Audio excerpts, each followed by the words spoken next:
What it is though. Kids got game here, but you guys can call me KGG. And today we're going to be doing something different on the channel. So today I wanted to talk to you guys about tips and tricks on how to climb in Marvel Rivals.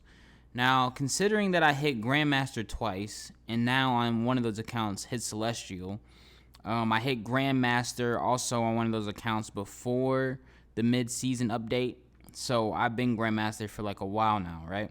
With all this rank inflation and everything that's going on that people are talking about, I hit it twice, even before all that happened.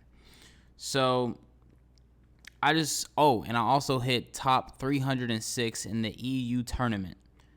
Yes, I said that right. The Europe tournament, I hit top 306 on 118 ping with 300 something ping spikes. So I don't know. Maybe that allows me to have some sort of authority or verification to give you guys some pointers. I don't know. You tell me. You can click off the video. You can listen to what I have to say. Because this is what I've been knowing and what I've been noticing in a lot of my games that I've learned playing and just observing the mistakes and errors of what other people do. Even high-ranked players do this. So let's get into it. So point number one is stop throwing. It's as simple as that. And what do I mean by that? Well, when I mean stop throwing, stop playing characters that you know you're not supposed to be playing, bro. I have a guy, right? I'm not going to say his name, but he peaked Celestial 2 this season. He dropped again. I don't know how or why, but for a moment, this person had a 60% win rate with Cloak and Dagger and a decent win rate with Rocket the Raccoon, about like 50%. Now his Rocket's higher than his Cloak and Dagger, but I digress. Why, when he's playing his comp games, he's not playing Cloak and Dagger and he's not playing Rocket? He's playing Invisible Woman. You're throwing. If he's playing DPS, you're throwing. Because you can just look at the statistics and see the win rate.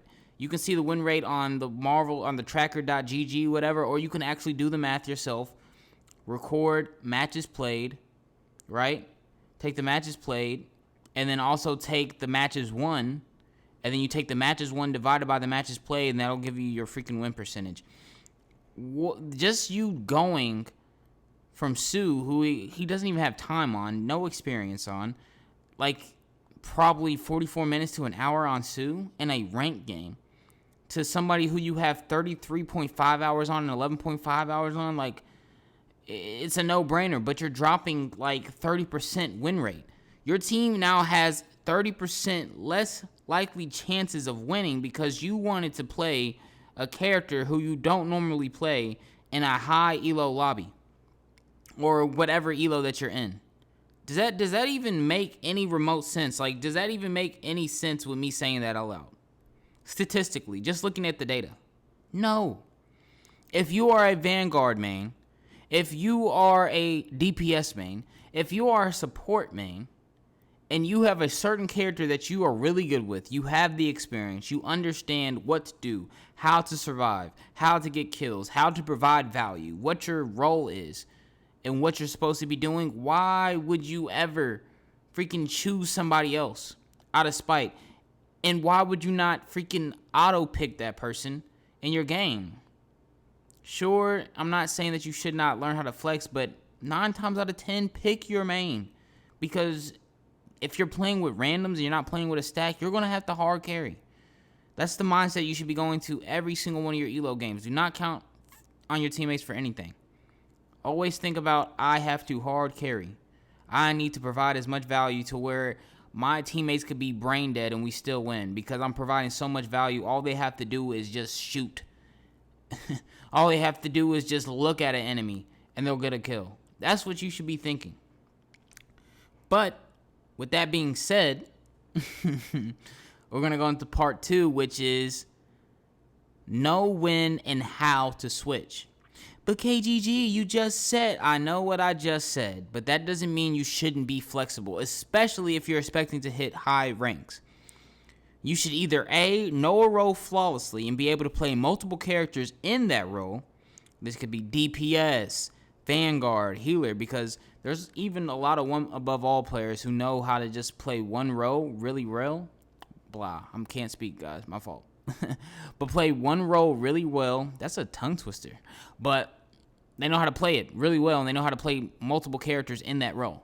So it could be something like that, or you can be like me, to where you're adaptable in playing 2 to 3 people on your main role, right? So mine would be DPS. I can play Punisher, Star-Lord, Hela. I wouldn't really say Storm, but I can play those 3 characters pretty decently well. My mains being Punisher and Star-Lord, right? And then you should be able to play 1 to 2 other characters in another role. So for me, that would be Mantis. If I'm running Mantis, I'm just a DPS Mantis, really good in triple support. I wouldn't play it like outside of that. I'm just not going to be healing as much as I should, but in a triple support stack, I'm going to be doing crazy amounts of damage output, and it's going to make up for the lack of healing. Also, Doctor Strange. I was just talking to somebody in my Discord, a friend of mine who I've known for a long time, and he was asking about tanks to pick up, and I'm just like, have you not learned Doctor Strange? Doctor Strange is one of the most easiest pickups in the game. Just having simple mechanics and understanding, you can hold your own in high elo. If you just understand, like, how simple he is to pick up. Like, I promise, bro, you just put up your shield, and then you shoot, and then you take out your whip, and you hit him, and you do that in a little combo, and then, boom, you do the little burst of energy, rinse, wash, repeat. I promise you, that's, bro. I've literally won games like that just playing Doctor Strange. I mean, his ult's huge, massive. He has good survivability. He has a shield that can protect your teammates, protect yourself. He has a nice, good portion of health. Not the craziest, but a nice, good portion of health. I mean, his damage output's silly. I mean, if you combo him right, bro, like, you can get healers half, walk straight to the back line, just bang, and just destroy him. If you want to climb, learn Doctor Strange. That should be, like, just learn him. He's just broken. He's broken for no reason. Like, Magneto is a powerful tank as well, a powerful Vanguard, but he's not as simple as Doctor Strange. Doctor Strange, I honestly, genuinely believe anybody in Marvel Rivals can pick him up and play him. Now, you're playing Doctor Strange as a flex. Are you going to be as insane as the One Trick? Obviously not. I'm not going to be playing like my homie Gold. But you'll be able to get kills and take space if your team needs it in that composition. That's what matters. Look, the switch isn't to be a flex necessarily. It's to be what the team needs. So don't just be, oh, this person went this, oh, this person went that. I have to go this now. I have to, like, no. Stay on your character and then see if anybody else is willing to switch. See if anybody else is willing to flex. Because I'm not going to lie, my Doctor Strange is not as good as my Star-Lord. My Doctor Strange is not as good as my Punisher. My Doctor Strange is mediocre. My Doctor Strange is mid at best. But with Punisher and Star-Lord, which you guys will see in the clips coming up, I can hard carry games in high elo as well. I put out crazy amounts of damage, and I execute my kills and my final hits. So don't bite the bullet. Do not bite the bullet. Go ahead and just learn the character just in case nobody on your team bites the bullet. Then obviously, you have to switch, but it's not necessarily for you to be a flex. The way that you should think about being able to switch is exactly what it is. When your main is not working, let's say I'm running Star-Lord and they have a Namor Scarlet. I'm going to go Punisher, and I'm going to destroy that Namor from range. I'm going to destroy that Scarlet from range, right? Beat them at their own game, essentially. That's what switching calls for. You're not going to know what the best switch is or if you should switch or someone else should switch without the third point. And what is that? This is like to be honest, this might be the most important one on the list. Communication. Communicate. You need to be talking, strategizing, asking your team what they play and what they feel comfortable playing, trying to build synergy and compositions that just make sense together. You'll never know what that is if you don't communicate with one another. Am I saying to force a synergy? Absolutely not. You're probably going to regret doing that and end up losing because your teammates have no clue what the other heroes do, what their cooldowns are, and how to use their abilities. What I am saying, though, is let's say in a scenario there's a Lord Venom and Penny on your team, and you choose healer as Phil but know how to play a nasty Spider-Man. Well, dude, voice it to your team. See if anyone else wants to play healer or is actually more comfortable playing healer. You have to communicate, and you have to be able to get comfortable communicating to your team so then they can all be on the same wave. You also want to communicate crucial things like Magneto no bubble, Magneto no shield, Luna no freeze, Bucky no hook, Namor no bubble, etc., etc., etc., right?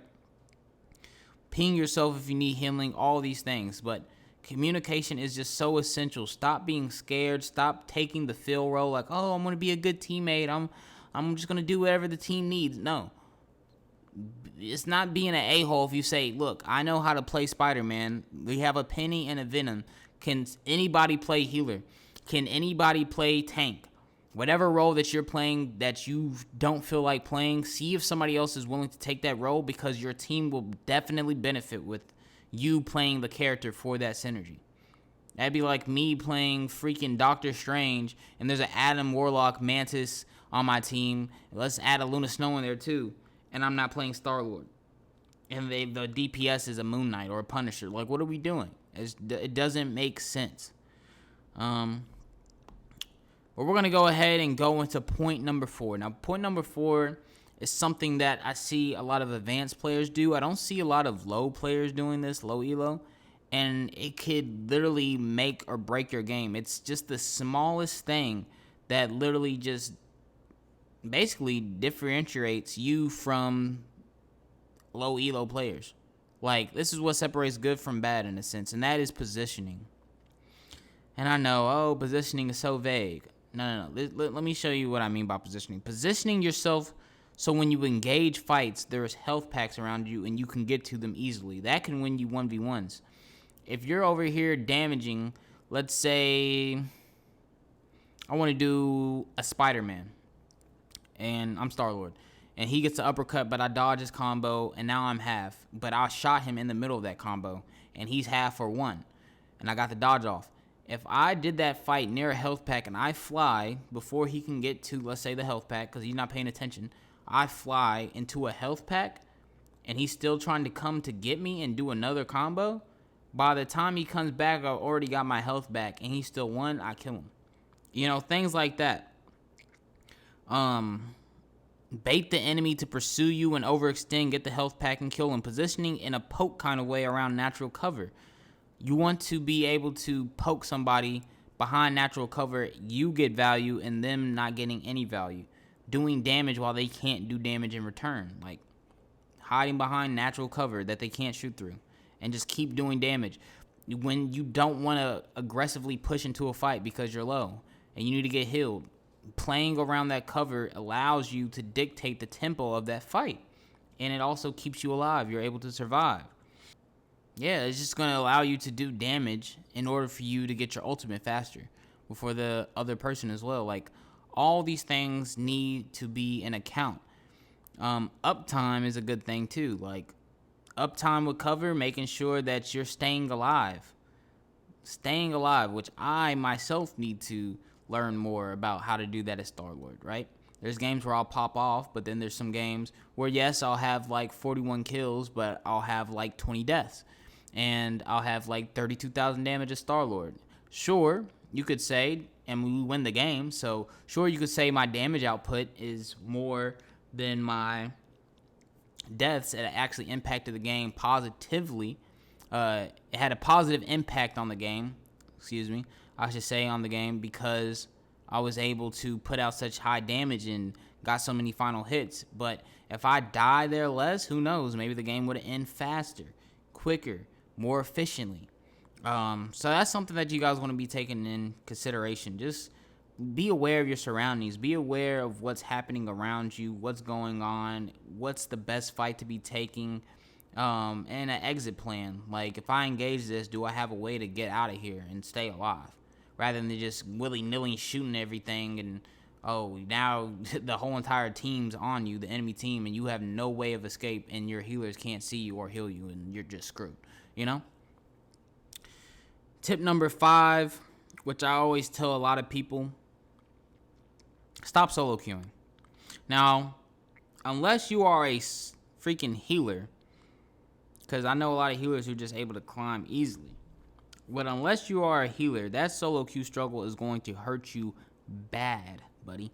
You're going to get trash healers not healing you, but pocketing their friends. You're going to have tanks who are staying back and not taking up any space. You're going to have DPS who is 6 and 18 with 2 final hits. Yeah, it's going to be hard to grind through that. Now, look, I know you're socially awkward and you don't like to talk to strangers, but I promise you these random people aren't going to jump out of your screen and smack you. Talk to people. You get good teammates. See if they want to add you back and play. Be, I don't know, a likable person and not an a-hole to where people want to add you and play with you.